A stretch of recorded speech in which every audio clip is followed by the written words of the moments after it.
एक इंसान का पोटेंशियल क्या होता है और वो जब ठान ले कि दुनिया इधर की उधर हो जाए पर मैं झुकेगा नहीं तो उसके बाद वो क्या क्या उखाड़ सकता है, ये मैंने इस बंदे के स्टोरी से रियलाइज किया है। 135 किलो का बंदा, ओवरवेट, ओवरसाइज, अब तक जहां पे भी हाथ डाला हो हर जगह पे फेल्यूर। ये बंदा इतना डिप्रेशन में था कि इसके पागलपन की वजह से इसको स्कूल से भी निकाल दिया गया था।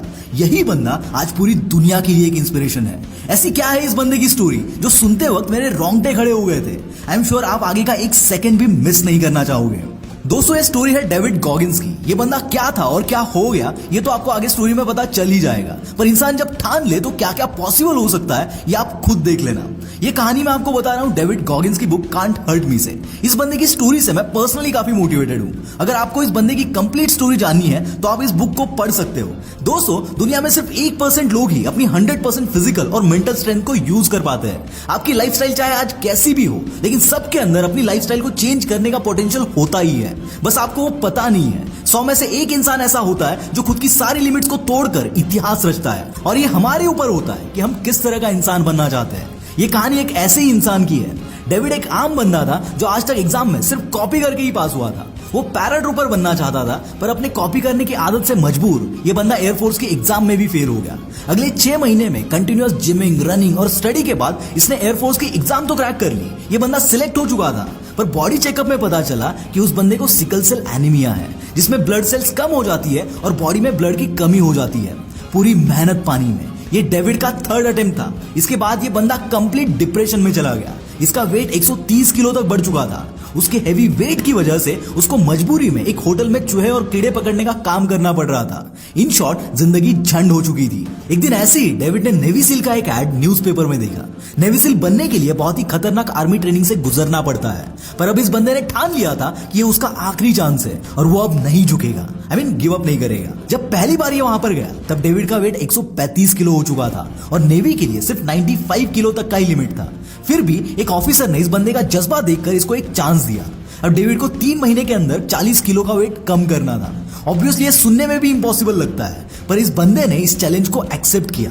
अगले दिन से ही डेविड की रनिंग प्रैक्टिस स्टार्ट हो गई और 1 किलोमीटर के बाद ही उनका मन गिव अप करने की सोचने लगा। पर अब ये बंदा रुकना भूल चुका था। हर दिन ये अपनी लिमिट्स को पुश करता था। आज से बेटर कल, कल से बेटर परसों, ये अपने आप को चैलेंज करने लगा।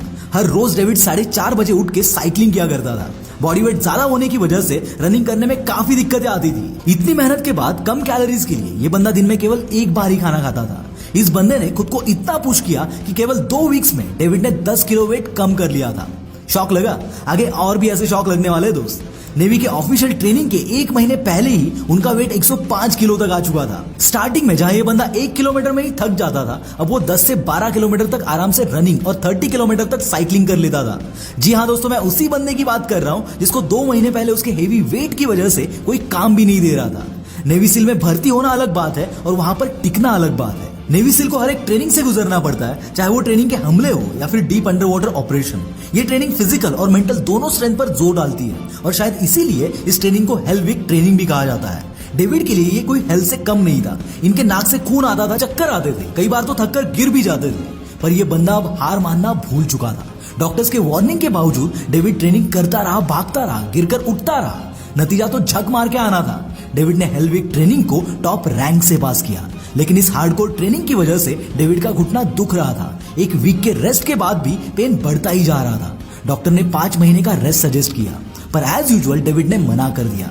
आगे की ट्रेनिंग स्टार्ट हुई। डेविड का घुटना एक्सट्रीम लेवल पे पेन कर रहा था। ट्रेनिंग के लिए जब उसने पानी में डाइव किया तो डेविड बेहोश होने ही वाला था।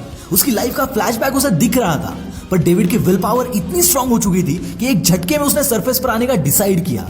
जब पानी से बाहर आकर रनिंग स्टार्ट की तब देखा तो घुटना टूट चुका था। अब दिमाग की ताकत कितनी भी स्ट्रांग क्यों ना हो, पर हड्डियां जोड़ने में तो हेल्प नहीं कर सकती। इसके बाद डेविड को घर भेजा गया। कुछ दिनों बाद वापस उन्हें नेवी ज्वाइन करने का इनविटेशन आया, पर उनकी शर्त यह थी कि उन्हें स्टार्टिंग से पूरी ट्रेनिंग वापस करनी पड़ेगी, और वापस से उन्हें ये इंजरी होती है तो डेविड का ये फाइनल चांस होगा। And what do you think? इस बंदे ने वापस से नेवी ज्वाइन किया।